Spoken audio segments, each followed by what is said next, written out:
আসসালামু আলাইকুম। দর্শক, জানিয়ে দিব আরব আমিরাতের প্রবাসীদের জন্য ভিসা নিয়ে দুটি গুরুত্বপূর্ণ আপডেট। এতদিনে সংযুক্ত আরব আমিরাতের গোল্ডেন ভিসা পেতে বড় ধরনের বিনিয়োগের প্রয়োজন হতো। তবে এখন ভারতীয় এবং বাংলাদেশিদের জন্য চালু হয়েছে একটি নতুন ধরনের গোল্ডেন ভিসা, যেটি মূলত মনোনয়ন ভিত্তিক। ফলে এই ভিসা পেতে আর ব্যবসা বা সম্পত্তিতে বিশাল বিনিয়োগের প্রয়োজন হবে না। আগে দুবাইয়ের গোল্ডেন ভিসা পেতে দেশটিতে কোনো ব্যবসা অথবা কমপক্ষে 2 মিলিয়ন দিরহাম বা 6,68,00,000 মূল্যের সম্পত্তি কিনতে হতো। তবে নতুন মনোনয়ন ভিত্তিক ভিসা নীতির আওতায় ভারতীয় ও বাংলাদেশিরা 1 লক্ষ দিরহাম বা প্রায় 33 লক্ষ রুপি ফি দিয়ে দুবাইয়ের গোল্ডেন ভিসা পাওয়ার সুযোগ পাচ্ছেন। এই নতুন ভিসার অন্যতম বড় সুবিধা হলো এটি সম্পত্তি ভিত্তিক গোল্ডেন ভিসা থেকে আলাদা। সম্পত্তি ভিত্তিক ভিসা সম্পত্তি বিক্রি বা ভাগ হয়ে গেলে বাতিল হয়ে যেতে পারে, কিন্তু মনোনয়ন ভিত্তিক ভিসা একবার পেলে তাই স্থায়ী হবে। যারা এই ভিসার জন্য মনোনীত হবেন তার পরিবারকে দুবাইতে নিয়ে আসতে পারবেন এবং তাদের ভিসার উপর ভিত্তি করে গৃহকর্মী ও গাড়ি চালক রাখতে পারবেন। এমনকি তারা দুবাইতে যে কোনো ব্যবসা বা পেশাদার যে কোনো কাজ করতে পারবেন।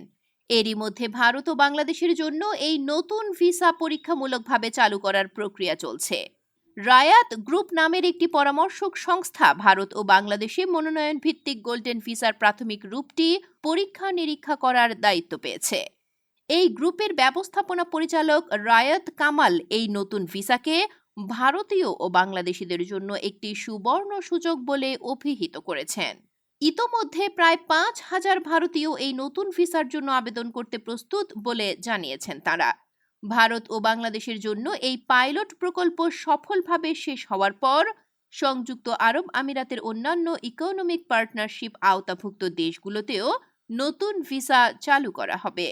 নতুন গোল্ডেন ভিসার আবেদন প্রক্রিয়া এবং অনুমোদনের বিষয়ে রায়াত কামাল আইয়ুব বলেন, যারা এই ভিসার জন্য আবেদন করবেন তাদের ব্যাকগ্রাউন্ড বা অতীত ইতিহাস যাচাই করা হবে। এর আওতায় অর্থ পাচার এবং অপরাধমূলক কর্মকাণ্ডের রেকর্ড যাচাই করা হবে। আবেদনকারীর সামাজিক যোগাযোগ মাধ্যমও পরীক্ষা করা হবে। এরপর রায়াত গ্রুপ আবেদনপত্রটি আমিরাত সরকারের কাছে পাঠাবে।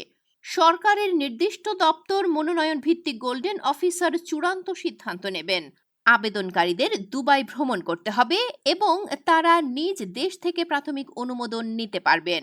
রায়াত জানান, আবেদনগুলো ভারত ও বাংলাদেশের ওয়ান ভাস্কো সেন্টার, তাদের নিবন্ধিত অফিস, অনলাইন পোর্টাল অথবা তাদের ডেডিকেটেড কল সেন্টারের মাধ্যমে জমা দেওয়া যাবে।